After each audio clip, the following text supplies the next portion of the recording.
Tim and I am a maths teacher, which means my day typically looks a little bit like this. Maybe not quite like that. Anyway, as a maths teacher, I have a lot of experience talking to groups of people, but it's a little bit different tonight because as far as I can tell, you're all actually listening. Which honestly means so much to me. Thank you. Anyway, I work with teenagers. And not only do I work with teenagers, I teach what is generally considered to be the crap subject. If someone ever tells you, oh, maths is my favourite subject in school, you know there's something a little different about that person. You know, something wrong. And I know this, because I am that person. So, how does someone end up like this? Well, in high school I was good at maths. And when you're good at maths and don't really have a plan for your life, the option that society presents to you is engineering. So I went and got my engineering degree and got my engineering job and quickly found out that just because you're doing engineering, it doesn't mean you're going to be doing anything interesting. I say that relates to some people. So, just to give some context, I want to show you a typical engineering problem. This is the one that made me decide to give up engineering. Now, I was working on a reclaimer. Now, for those who don't know, a reclaimer is basically a big digger on the end of a crane that goes up and down a track. And my job was to develop efficiency upgrades for the reclaimer.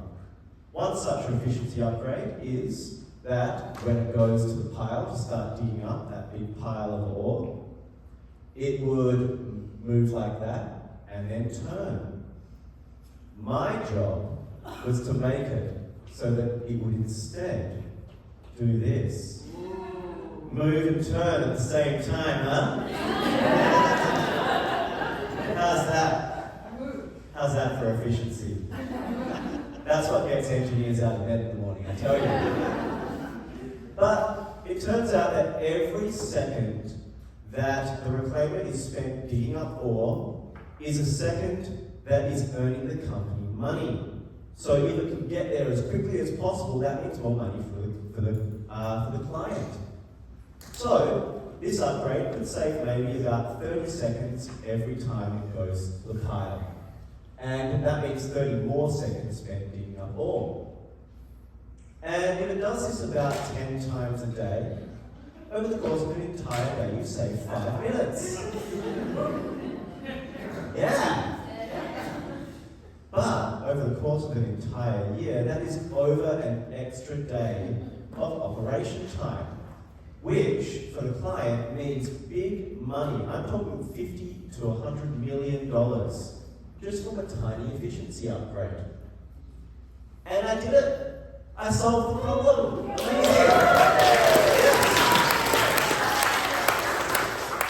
That's why I'm here. Awesome. And then I wrote the documentation. And I made a simulation to show that it could do what it said it did. And I presented it to the client, and they said, amazing, thank you. Just one thing. Could you change the graphics so that it's blue? And I went, okay. So I did the documentation. I simulated it, and I presented it to the client. And they said, amazing. Could you change one thing? Could you make it a bit bigger? Maybe 20% bigger.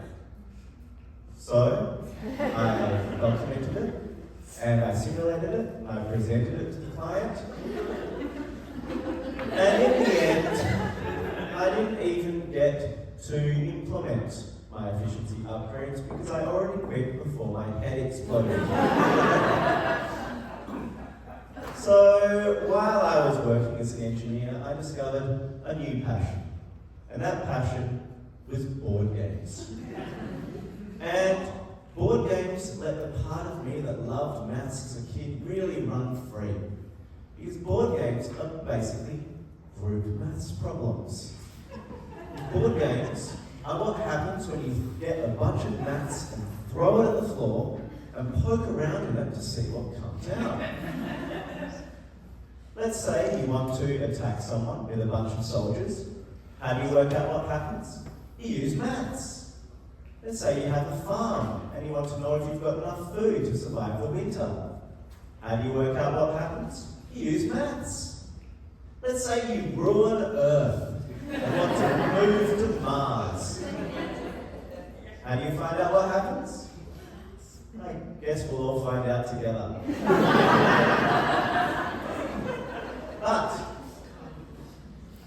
the great thing about maths is that when you're playing the great thing about board games is when you're playing a board game, you're basically throwing a maths problem at someone, and they have to solve it, and then they get to throw one back at you, and or you can work on a maths problem together and win together, or so you might think.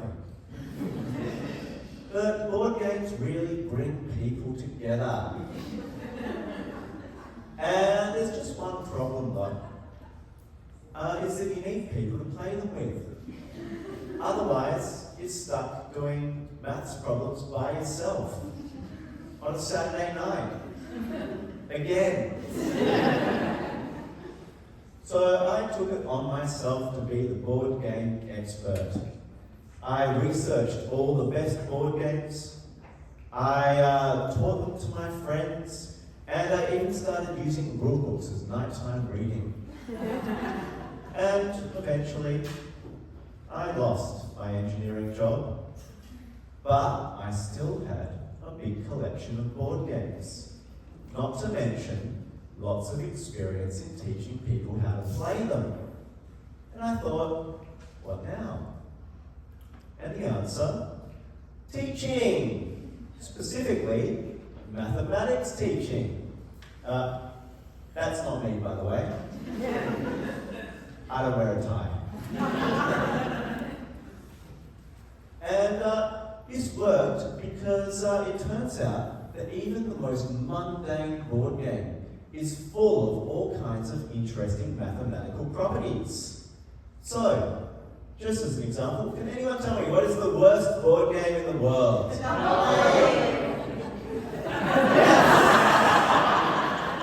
There he is. Monopoly. Fun fact, Monopoly was actually designed to be bad. It was designed to show people that in a capitalist system, it forces bad outcomes for everyone except for the one person who ends up on top. If Monopoly ruined your family, just know this is what the designer intended. But anyway, in Monopoly, you move by rolling 2 dice. And there are 6 times 6 or 36 different outcomes that you can get on 2 dice. Here they are in the table. And the probability of getting that first outcome, a 2, is 1 in 36. The next one, the probability of getting a 3, is 2 in 36. Next one is 3 in 36. Then 4, then 5, then 6. But isn't that interesting? We've just counted from 1 to 6. And it turns out that the probability of the next 5 numbers counts back down to 1. And what do we get when we add all those numbers up? We get 36. But isn't that interesting? That by adding all the numbers from 1 to 6 and back down again, we've got 6 squared.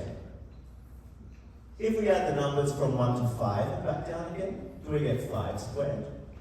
Or the numbers 1 to 7 and back down again, do we get 7 squared?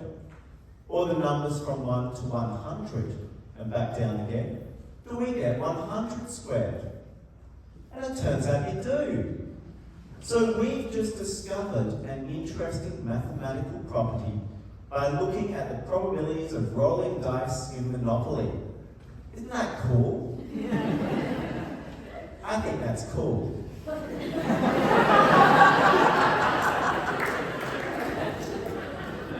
Anyway, it turns out that I love maths teaching because it's finally my job to find out interesting things and tell them to people. And I need more people to play board games with. So now I teach young minds, and one by one, turn them into board games. And together, we will take over the world. After one more game. Thank you.